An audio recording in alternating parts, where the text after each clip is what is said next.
welcome everybody back to Delhi! And welcome to Forget Your Chains, which is a bop, I think? I think we're jamming out, honestly. It's a little loud for me, however, so I'm gonna turn it down a little bit.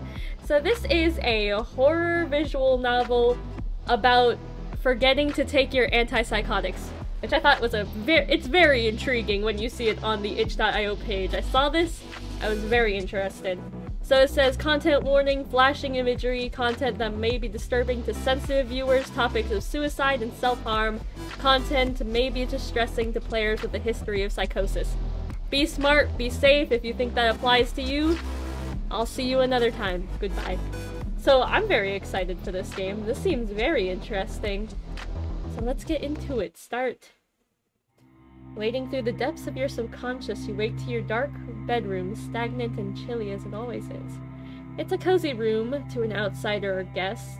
You hear a slight hum coming from the old metal vent on the ceiling. Vent? The vent, covered in black mold splotches, has slight silver accents between the growth. You peer over to your old ceiling fan. You try to avoid turning it on. It seems like it'll fall and break when it's in motion. It's delicate yet unstable, like most things in your little bedroom. The floral sheets you're laying beneath are slightly scratchy but warm. Holes are scattered along the white sheets, unraveling threads. Your house is infested with bugs from the rotten food and trash you leave around. Time is an unfamiliar concept, and things decay to those not accustomed to the world moving. Moths probably caused this. I can sew it. You recall the night where everything was disturbingly quiet. You heard voices coaxing you into the sticking sewing needles into your arms, but you can't recall their reasoning. You push the thought away. You look over to your windows to try and gain a sense of time. It's pitch black. Your neighbor's house blocks moonlight, so you're unable to tell if it's early morning or late night. The paint is peeling off, some bits chipped and scratched. You remember hearing an animal trapped in the walls screaming for help. You tried to scratch it out, but until your nail beds bled. It is a little hard to read this font over this little, like, textured pattern. I'm making it work. That dead animal hates you. It's dead, rotting meat in your walls. You'll rot for not saving them. Your walls are scratched up and ugly beige wallpaper covers your walls. There's torn sections with holes in the drywall. They're really world building this. Sometimes you see little eyes staring at you through the holes. You cover them up with plush throw blankets, but they always fail. You mull over your dreams, barely detached from them. You still see and experience them vaguely as they fade away. Your teeth were falling out again. You could feel piles of enamel shards fill your mouth. You pulled out endless clumps of shards of teeth with no success in your dream. It wasn't a nightmare. You regularly dream of this, pondering the meanings. It's hard to differentiate when you're awake or asleep. You only notice subtle differences within the feeling of muscles livening compared to the lead sensation of paralysis. Your brain has mastered mimicry of the rest of your waking life, from injections to breathing. You felt ill for days, physically exhausted. Life has dealt you an unfortunate deck of cards, unrelenting. It's hard to go on most days, fighting for your life, feeling terrible, ominous glimpses of memory at the brink of conscious thought. It may not be real. You must carry the burden of your flawed brain chemistry and keep moving. A life of persistent terror, inconsistencies in reality. You feel the disconnect between your thoughts and coherency, a lack of control. You are terribly confused. You register the dimly lit bedroom, hesitant to look anywhere as to not seeing distressing presences. You've tried your hardest to assign a sense of comfort to this room. Everything can become ominous in the wakes of paranoia. Even the soft floral sheets invoke a childlike type of fear. You look over at your desk. It's painted white to try and create a fresh, natural tone to the room. White always sticks out when it's dark, though. Your office chair has a flowery fabric sewn on. The cushion is not very comfortable. Your black computer monitor seems to stare back at you. You cover it with a blanket most days, afraid of the contents within. That's very much a laptop. Have you considered closing it? You have a phobia of most everything, but the social paranoia eats at you the most. The walls are blank except for the wallpaper you've learned to loathe. It almost looks like clusters of holes peering into you when it's dark.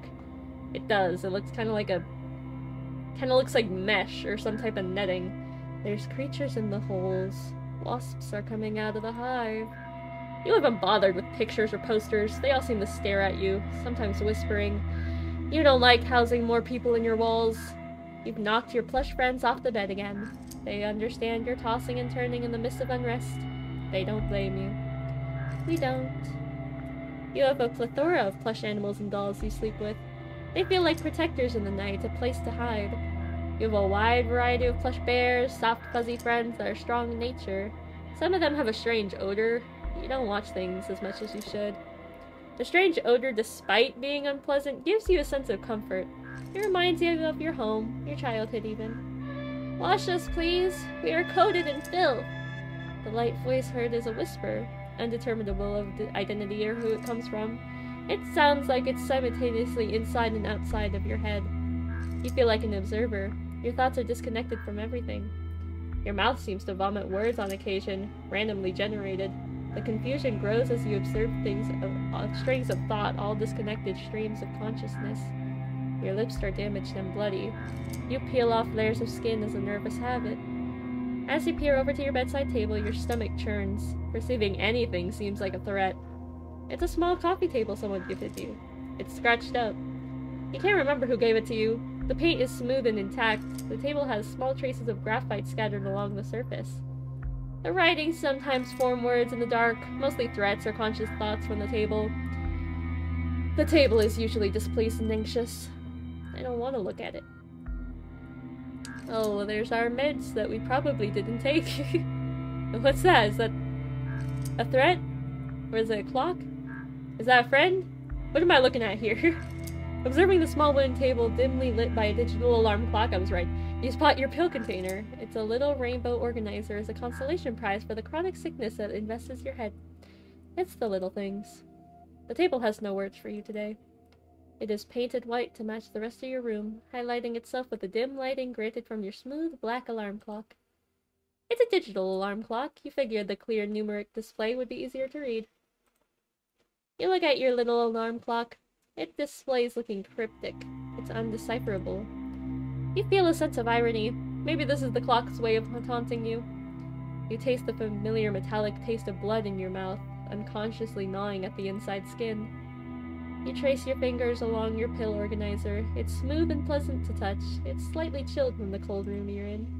You carefully observe the medication, meticulously popping open each segment to check if you've missed something. You feel restless, hands unsteady. Your body goes cold and you feel your stomach twists. The past 3 days are still full. You vaguely remember running out of your antipsychotics 4 days ago. Your hands are trembling now. There's nothing you can do except wait. You might have emergency medication somewhere around here. You don't remember where you put it. It won't work fully for a few days, but might help. I don't want this. You turn back to your room, trying to find something unthreatening. You stare at the flowers on your sheets, inspecting to see if they're moving when they shouldn't. You weigh your options. This room is starting to feel like a prison. Your heart feels still. Everything feels still. But as focus is lent, the room livens. You take note of your aching body. You've been in bed for days. The pillows are warm and flattened from the weight of your body. Your little throw pillows are scattered about from your restless nights. You're aching everywhere and can't find comfort except for a fetal position with your head hidden in the sheets. Your sheets smell faintly of laundry detergent, a fresh soapy smell. You inhale it deeply. It contrasts against the taste of blood in your mouth. As you inhale, it tastes like a mixture of blood and soap. The taste of blood is sharp and metallic, contrasting against the refreshing scent of your sheets. They combine to create a disgusting flavor. Your senses heighten without visuals, peering into the black abyss with your sheets showing faint shapes and illusions. The pictures and shapes mold in front of your eyes. But that's not a friend. Well, maybe that's a friend. A disturbing skinned man fades in with the abstract shapes. He's grotesque, with an arrangement of drooling mouths filled with long teeth and black glossy tongue. His eyes are darkened holes, yet they seem to stare right through you. This is disgusting. You decide you'd rather see your own unknowingly ominous room than the horrific visuals brought from complete nothingness.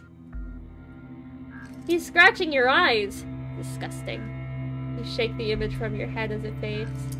You feel like an animal caught in a trap. You also feel like behind your eyes you're observing that animal. You view your window, unthreatening in nature. You can't help but feel something will appear in the darkness. Your heart skips a beat, slightly panicked. You look away for your own sake. You ponder what you should do now. You have a gnawing feeling you should find your emergency medication. Staying here would be the most safe, though. You need to check the room before you do anything. Just in case. Oh boy. Go to your mirror to cover it. Check the windows to make sure nobody's there. Okay. Let's go to the monitor first. You peer over at your desk, the paint scratched up. The desk is quite clean. You've abandoned your work. The laptop taunts you, a black shape in the darkness. You have a terrible phobia of it. Now what did I say? The camera, oh. We don't like you. The camera is looking at you. Something about your reputation. Oh boy. You start to think of the terrible things you've seen in your laptop. Articles of cyber attacks, evil harbored in crevices. You've seen warnings from cybersecurity sites. Every link is infected. Do not trust anyone. Everyone is out to get you. Your webcam is covered with a small piece of tape. Sometimes you opt for a sticker. Whatever makes it stop watching you. You feel like you're being spied on. People are gathering your information. You are a pile of data. Your existence is collected in a myriad of folders. There are strange men in the internet prying through your computer, harvesting your information. Your microphone is disabled. You feel the people in your computer enabled it. They're watching you. They are waiting for you to do something. You used to browse websites casually, but would notice the text changing. You would see your name pop up paired with notifications of people threatening you. Sometimes you would see endless masses of numbers and cryptic text. You would hear someone breathing in your ear. That would have been a perfect audio effect right there. Videos would start to talk to you directly. They were engineered to harm you. Why are you thinking this, Nani? What? Are you guilty? You must be guilty. We are the voices of the world. You cannot defy us. I am not bad. Oh, hello. You would not know these things unless you are bad. They wouldn't be out to get you unless you are bad. You made a terrible mistake, didn't you? You would believe us unless we hurt you for being evil. Evil? Evil? Evil? What did I do? Did I say something bad? You remain anonymous. It must be guilt. You're afraid of exposing your evil. You sift through your memories trying to find something you did. You have so much memory loss from your medicine, it's hard to find things. You feel a terrible guilt for being alive. You perceive everyone as a threat. We know who you are, Shadow. We find you and hurt you. You are evil. We will find what you've done and show who you truly are.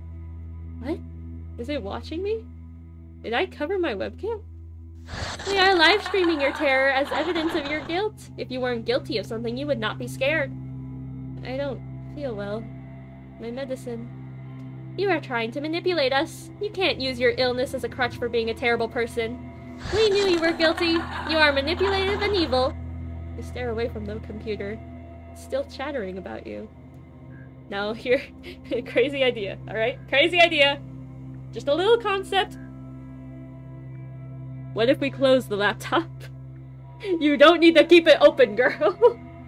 It only makes sense that laughs at you while watching your distress. You grab a soft throw blanket from your bed. It's the closest thing and you just want the stupid thing to shut up. Close it! Ugh.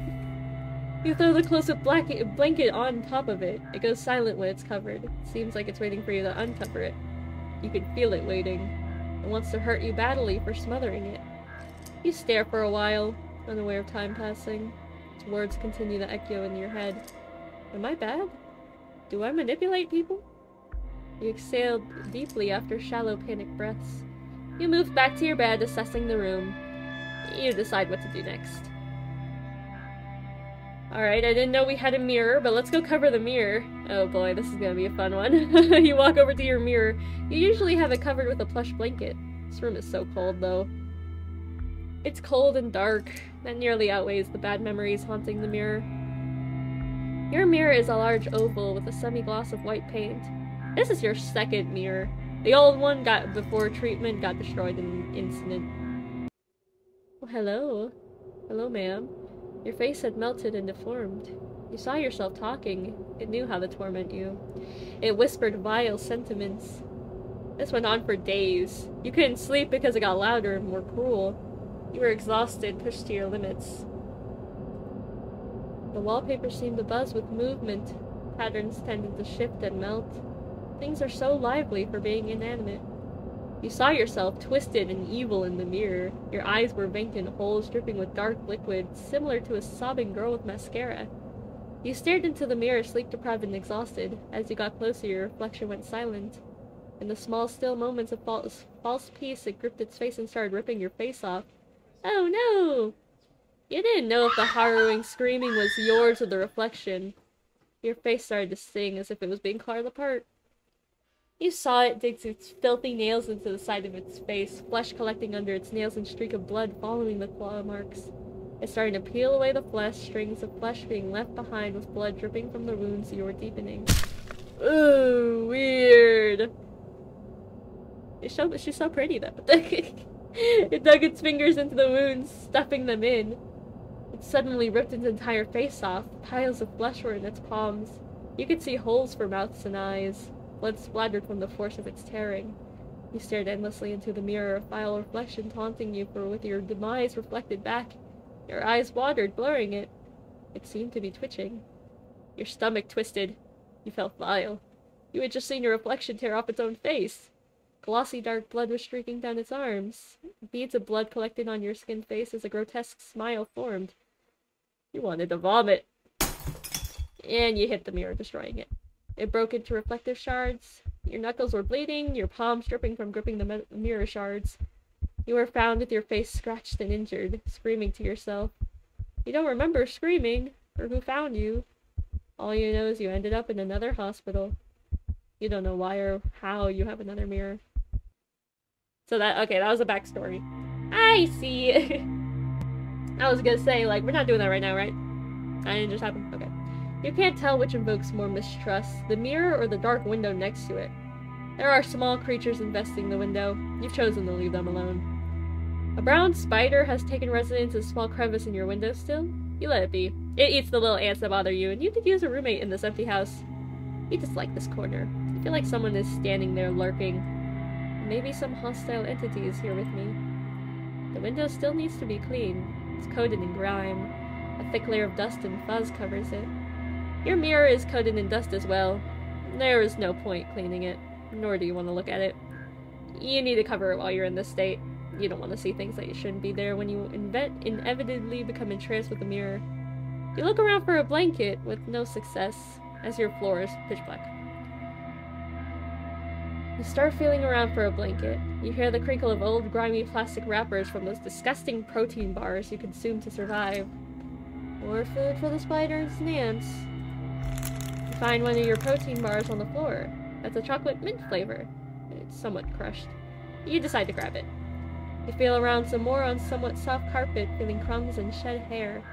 Carpet was an awful choice for such a filthy living area. You haven't washed it in ages. You pat around blindly and feel a soft pile of fabric. Feels like your plush throw blanket. But that is not the plush throw blanket. As you grab your soft blanket, you feel a cold, slimy hand grab you back. Your heart jolts. You see a silhouette of a large, dismembered black hand. The hand's desperate fingers dig into your wrist. Maybe that is his blanket. You are very inconsiderate of his needs. You have several floral blankets on your bed. You can barely lose one. Leave his blanket alone. He's cold too. You chose to leave the blanket on the floor. It's chilly and dry in this room. The chilly black silhouette of a hand may just be trying to warm up. His skin feels dry and scaly. He needs moisturizer. You take note to leave some on the floor for him. You tried to steal his blanket. You should make it up to him. So you're gonna call the spider a roommate, but the hand is not a roommate? Disrespectful! And then you tried to steal his blanket? Disrespectful! You take one of the plentiful throw blankets you have on your bed and cover the mirror. You wedge some of the cloth between the walls so it won't fall. The room feels slightly less sickening. You stare into the it kind of matches with the wall. You stare into the flowers, grateful to not see nothing anymore. Reflections aren't always what they seem. You exhale deeply, unaware that you were holding your breath as you covered the mirror. You look around the dark room. You shiver from the house's consistently cold temperature. Feel like meat being preserved in a refrigerator, waiting to be sliced up and eaten or suffocate in the darkness until you rot. You balance your options, figuring out where to go next. You feel lost in the sea of racing thoughts and confusion.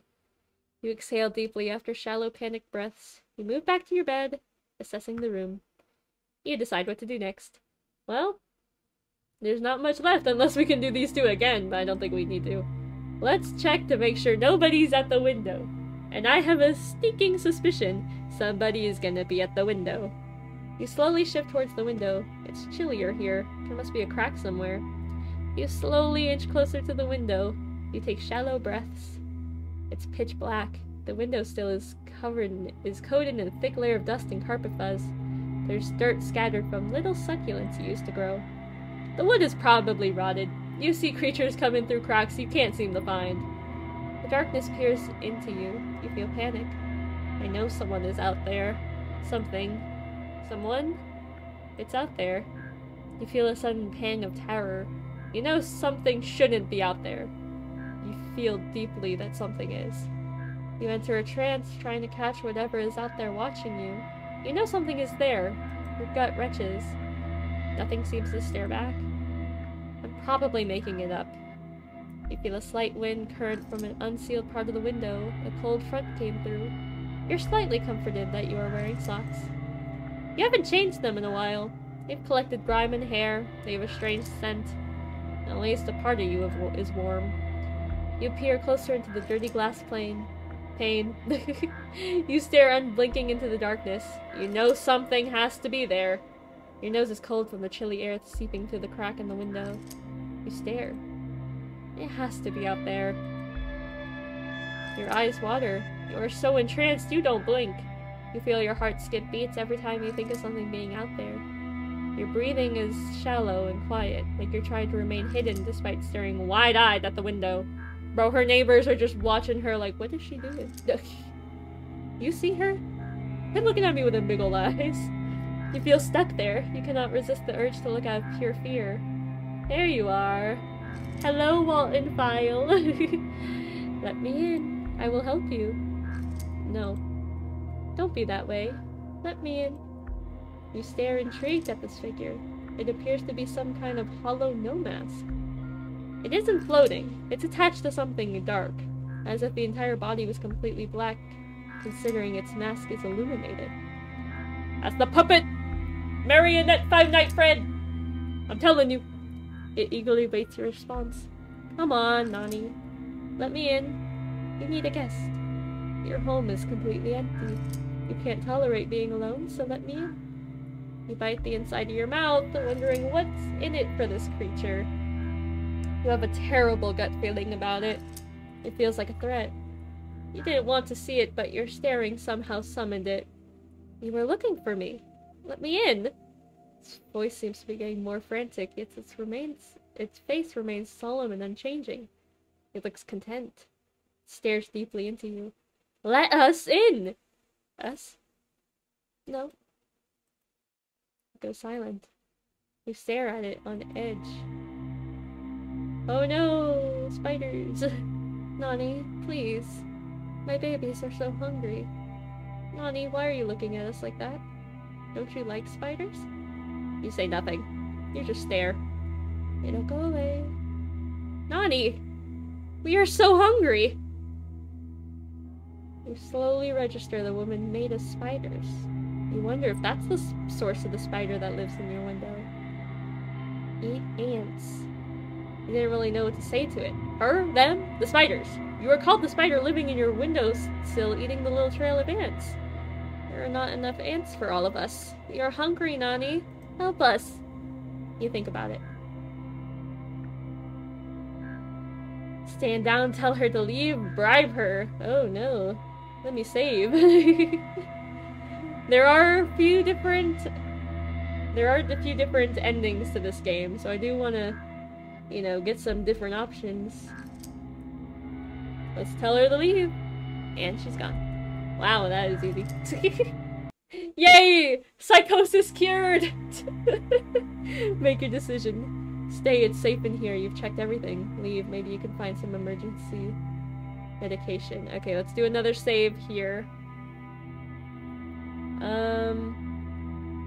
Let's stay in here. You lay down it. The thing definitely got uncovered. It definitely was uncovered. This is why I'm telling you. Close the laptop! You lay down in your bed, your heartbeat elevated. You feel relief from the laptop and mirror being covered. You still feel a sense of fear. Your sheets are soft. You lay on your back to try and focus on the ceiling. The moldy vent doesn't bother you. Not as much as it should. You look around nervously, starting to have tremors. Your heartbeat becoming faster. Did you forget something? I just need to lay down. It'll be better at daylight. You knew that was a lie, but you needed any form of comfort. You noticed movement in the floor. You shouldn't be moving. Oh shit! High five then! High five, y'all! There's literally 5 of you! High five! The darkness of the floor forms grotesque fingers shifting before you. You're trembling at the horrors becoming unveiled. Mannequin hands taking residence in your room. An infestation of hands have arrived. We are the hands of God, unrelated to Luciferian entities, goats, angels, crucified men. We are the judges. You are infected. You know the doctors are just trying to eliminate you. They know of the guilt consuming you. They just want to end your suffering. You are so flawed, they must put an end to you. Those pills were eggs. They're the eggs of parasitic creatures, eating you alive from the inside out. Jesus Christ. They're ready to hatch any day now, to eat the way out of your belly. Your breathing becomes like, God, that's awful. Why are you saying this? Yo, what? Y'all are hands. What do you mean? Don't talk to me. What do you talk? I know they say talk to the hand. I'm not talking to no hands. Your breathing becomes labored. You're terrified. You feel a tingling, stinging sensation in your stomach. No! They're eating their way out. I'm going to die. Oh no.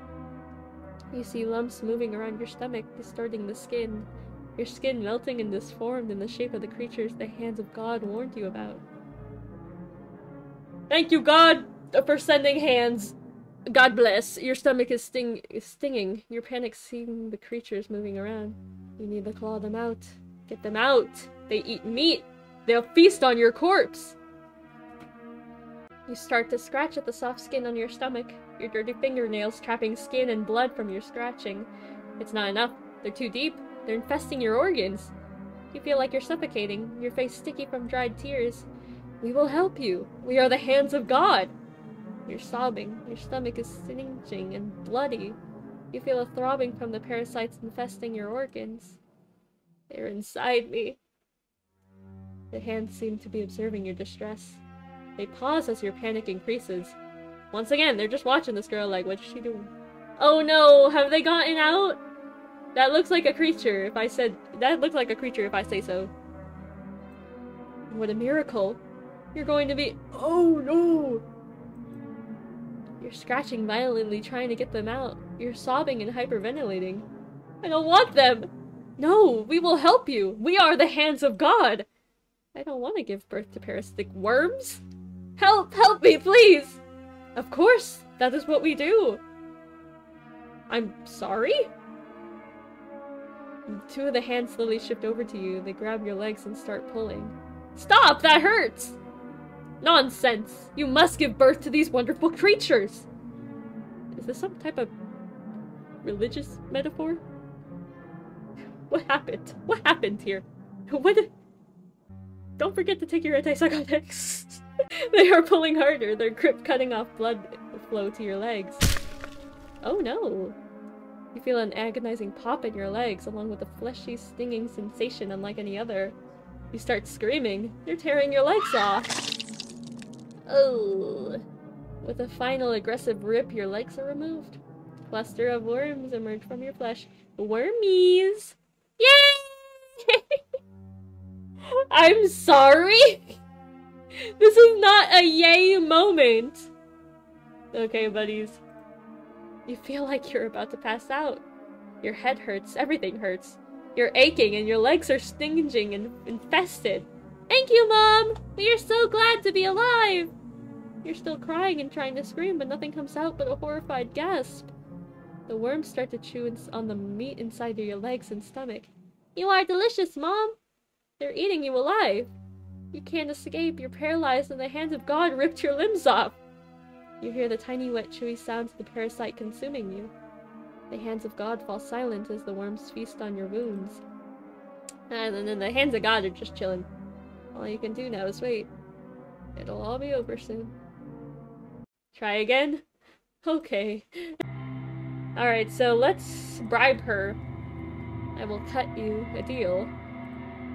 The woman comprised of hungry spiders seems intrigued. She is desperate. She listens to your proposal. I will leave some snacks at the window. You could... Your thoughts are everywhere. It's extremely difficult to find your words. You could eat them, or you can use them to lure lots of ants. The woman ponders this. What's in it for you, Nani? You can't eat me. You will have to leave. She falls silent, weighing her options. The deal is beneficial to her. If we fall into starvation, can we come and ask for more? We are so hungry, Nani. You ponder this. You wouldn't mind forfeiting some groceries if it ensured your safety. Spiders tend to stay true to their word, you think. You haven't really heard any stories about traitor spiders. Okay. You cautiously place the crumbled chocolate mint protein bar near the crack in the window. Here, it's good. The woman of spiders seems pleased. She crawls off. You hear thousands of little spider legs scurrying away. You assume she will return for the food. She knows where it is. You hope she collects it promptly before it attracts the ants infesting your windowsill. She's gone. Okay, so... I wonder if things are different now that we've done that. Let me do another save. Because will that change this ending? I don't understand what the hands of God are doing. Because at first they're like, you have parasites in your stomach. Get them out. And then they're like, oh wait a minute, you're a mother. Happy birthday. It's like, what do you mean? Yeah, no, at least the worms are happy. Okay, so it doesn't look like that did anything. So let's go back to our load, and let's load a different file. Believe maybe you can find some emergency medication. Oh boy, a hallway. You slowly open your door. It creaks slightly. You make your way into the hallway. You hate this hallway. It's an off-white hall. The walls are textured. There's no pictures or decorations. It's empty. The darkness induces a paranoia within you. You can't shake the feeling of being watched. It's a strange, bumpy texture. You trace your fingers along it. And the floor is a chilly, patterned tile.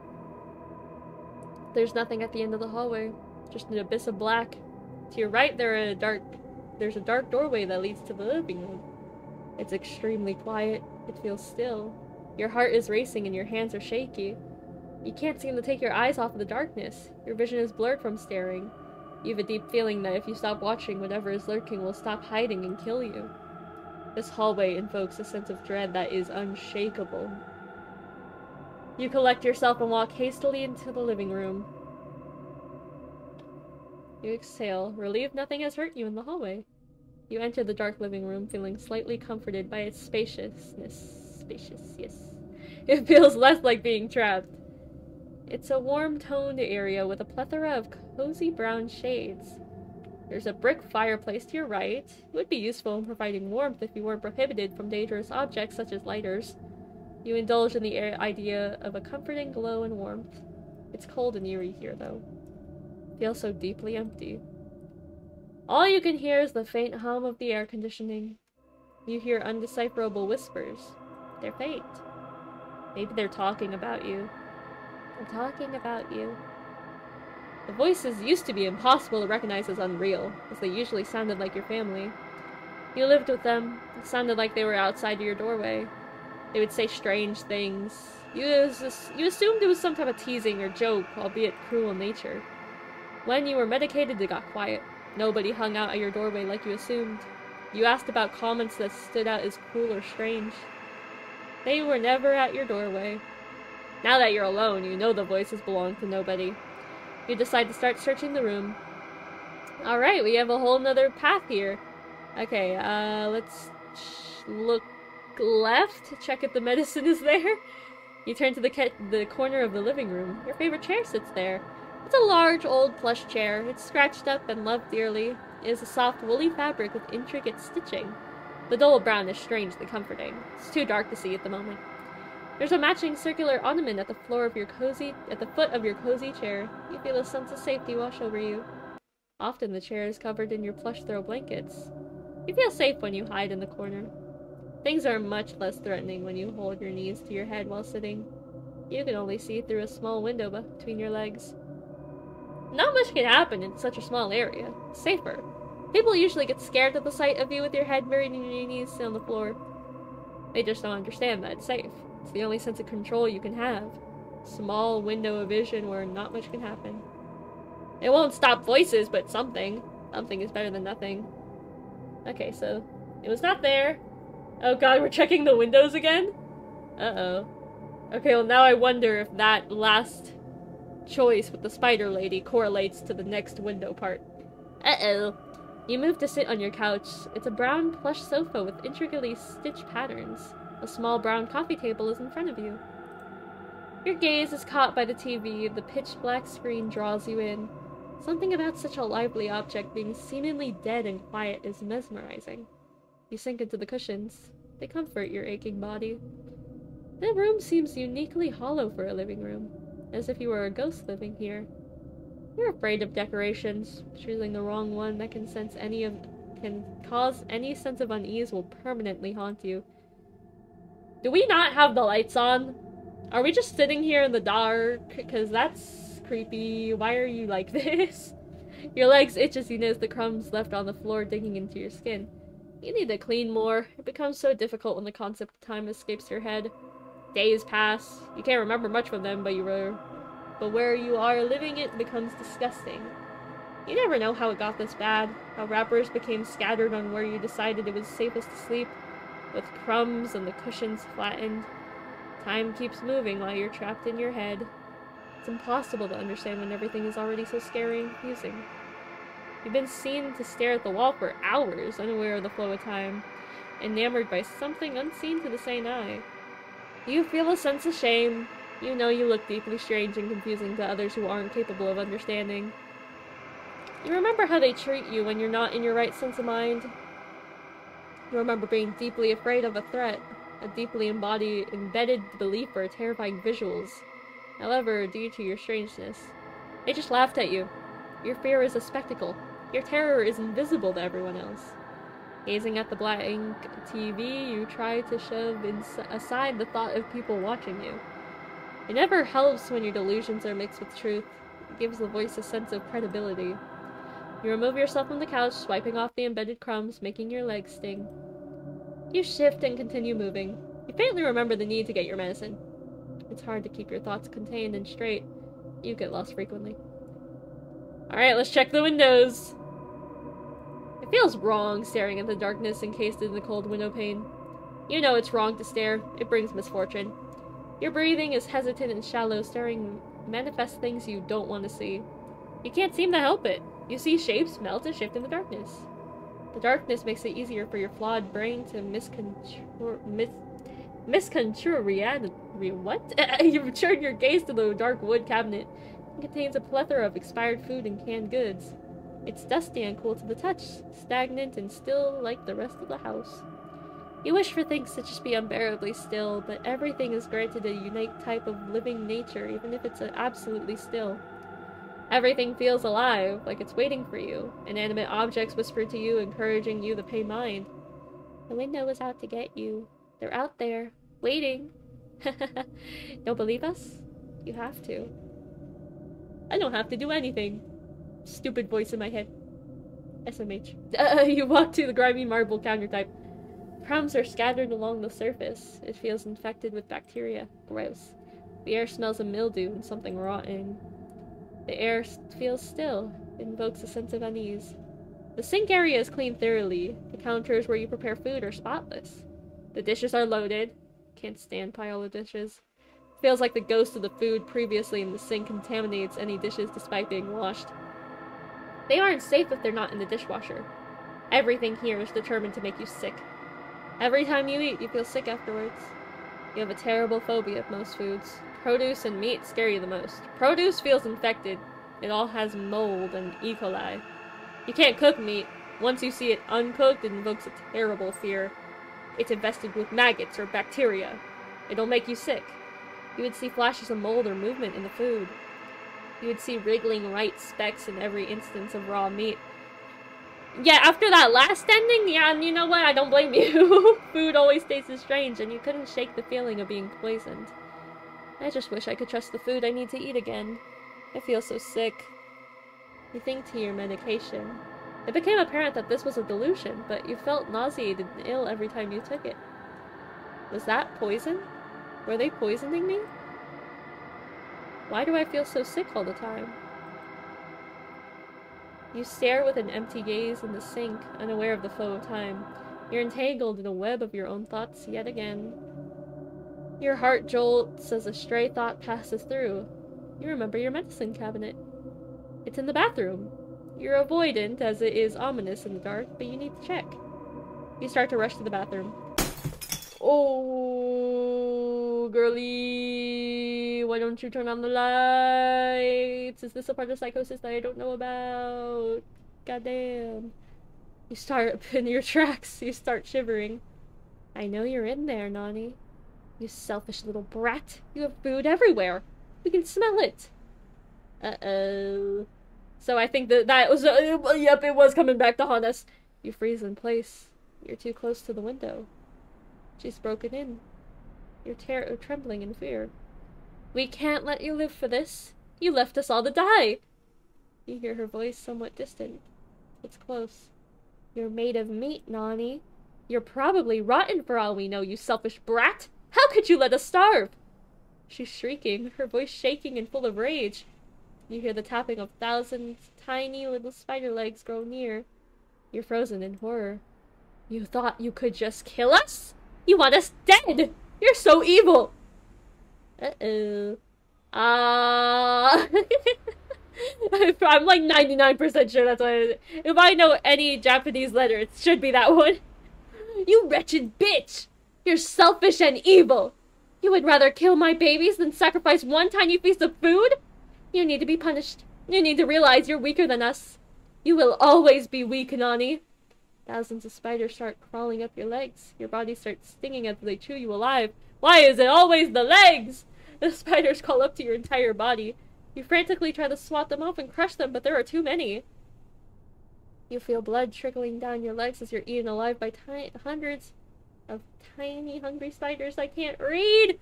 You start to hyperventilate. You start choking as hundreds of spiders enter your mouth and throat. You feel their little legs wriggling about and crawling in your insides, chewing your body apart from the outside and inside. You're suffocating and bleeding everywhere. You collapse. Your body gets consumed by the mass of spiders as you choke to death on spider legs. Nani! We are starving! Her shrieking pierces your ears. You lay in your own blood at the cold tile as spiders consume you to death. You lose consciousness. You're probably dead by now. What a terrible death, Nani. Yeah, that was quite the terrible death. Okay, we're gonna go here. We're gonna bribe her. And then we are going to leave the room. Okay, you start to rush to the bathroom. Oh my gosh, it's normal now! You rush to the bathroom. This is your last resort. You might have something in the medicine cabinet. The sink smells faintly of lavender soap. The sink area is cold and damp. You shift across the cold patterned tiles to the mirror and pry your fingers between the chilly groove to open it. Your heart is pounding. It feels like living a waking nightmare. You open your little medicine cabinet. It's filled with all sorts of prescriptions for all types of ailments. You start sifting through the bottles trying to find emergency medicine. You need one for panic attacks and one to get the antipsychotic back in your system. You pause. You start to question what you're doing. Do you really want this? You struggle to take your medication, but you're chained to it. You recall the despair from terrible nausea and vomiting from your antipsychotic. When you took it, you would feel so violently ill, paired with an unfathomable drowsiness you couldn't fight. That's because you probably need to take it with food. I am not speaking seriously for the experiences of people with psychosis. But I'm just saying. But no, okay. You couldn't stay awake and you felt sick frequently. You would dread each night, counting down and calculating when you had to take your medication. You just had to get used to it. Drowsiness caused a wave of anxiety and dread, tormenting you before you could fight it any longer and passed out. You had to take it with a... Okay, yep. Or maybe I should just shut my mouth and let things play out. You had to take it with a full meal or you would vomit. Your stomach hurt so bad. Every night you had to expect being in pain and mental anguish. Do you want it again? It stings being trapped in a cycle of suffering. Why were you bored with this disease? You peer into the cabinet and find your emergency medicine. You hold the chilled bottles oh no, wait! Are you taking this to survive and keep suffering? Should you continue fighting? Or should you just give up? I think both of these answers are... Well, okay, no, one of these answers suck! Don't do that! Okay, well... Yippee! Saved! File! Yay! Okay, I want to do this one last, because I'm hoping this is a good ending. At least a bittersweet ending at anything. But let's give up. It's not worth it, you're too tired. It's too much. It'll never be worth it. Finding this is a fate worse than death. You're exhausted living in an invisible world, thrashing and kicking about just to stay alive. It was never worth it. It was never worth it. Every day is a fight, an invisible fight that you must suffer through alone with silence. You live in terror. You live without trust for your own mind. You can't think without voices threatening you. You can't trust or believe your memories or perception, even though they're all you have. You're trapped in the clear glass box of terrors, and the terrors are two-way mirrors. Nobody can see them except you. All they can see is your fear to the invisible. You're trapped in the box, and they aren't. You will always look bizarre and scary to the onlookers. They will never understand how terrified you are. Your thoughts are lost and hazy. You can't respond to anything. You don't understand why. It's so tiring being constantly in fear. It's nobody else's reality but yours, and you have to swallow that pill and take it. How do you live a life where you can't trust anything and fear everything? Why are you expected to live like this? You're exhausted and scared. You know something is wrong, but that doesn't fix your state of delusion. You're stuck in a cognitive maze. You're so lost. You're tired of being confused and lost to illness, witnessing yourself partake in bizarre behavior. How can anyone live like this? Oh, don't do that! They're laughing at you, Nani. They're laughing! You don't know why you've kept alive. Yeah, why did I become British? You don't know why you're kept alive to suffer. They're doing it to hurt you, Nani. They're all plotting against you. The voices make compelling points. You have a sense of trust in them. They're always with you. They always are there and see what you see. You know what you have to do. No! There's no other choice now. You can't do this anymore. Oh. Yikes. You can't undo this. Shadow, why did you kill her? I'm sorry? Wait.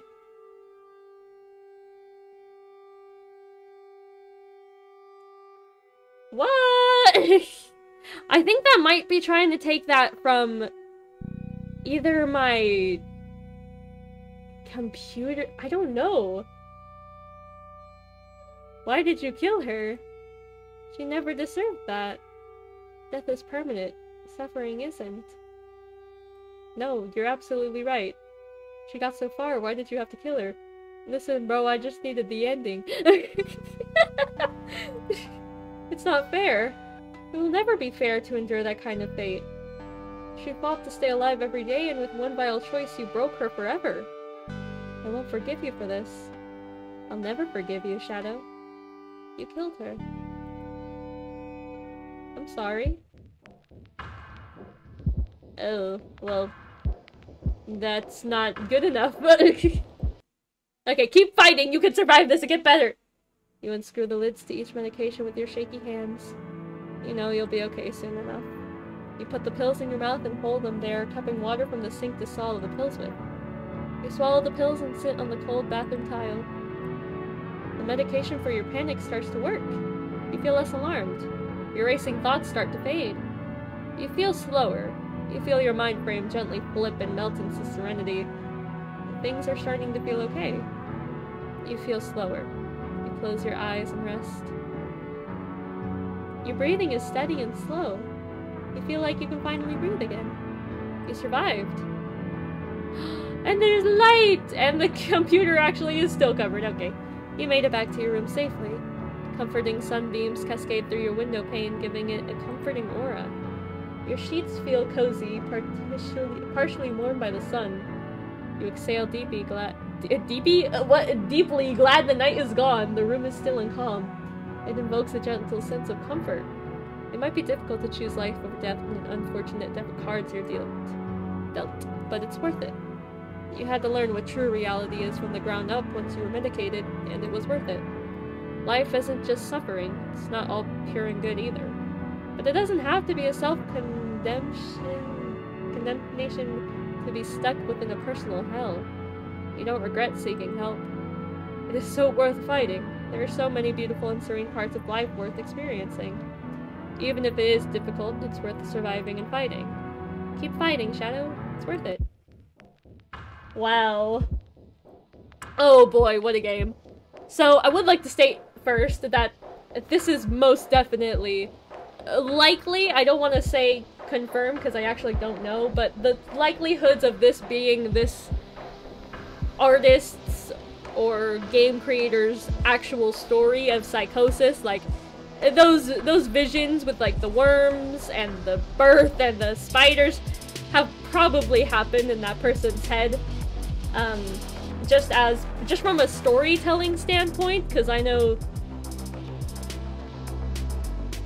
if I were to make a game of similar context, I would put my own experiences in there. So I feel like that's likely what this is. And God, is that horrifying. I definitely don't deal with psychosis. I know this for a fact, but I have had nightmares very similar to some of the things in this game. And God dang, it is creepy. But yeah, I don't like that death ending, so if you do deal with any type of mental illness or any type of disease like this, don't die. It ain't worth it. Keep pushing on. I really like that second ending where you know life is okay. Even if life sucks, it'll be okay. Because it just, at some point, it has to be. So that's a crazy game. I'm really happy that I stumbled upon this. I think it was cool. It had some really cool visuals. It was a lot of me just talking, not a whole bunch of gameplay. So maybe this is like a Delhi movie. But either way, I'm gonna leave this in the description, and I will leave my commissions and my TikTok and my Ko-Fi in the description if you want to tip me, and if you want to subscribe, that would be so appreciated. And I will see you all next time. Bye!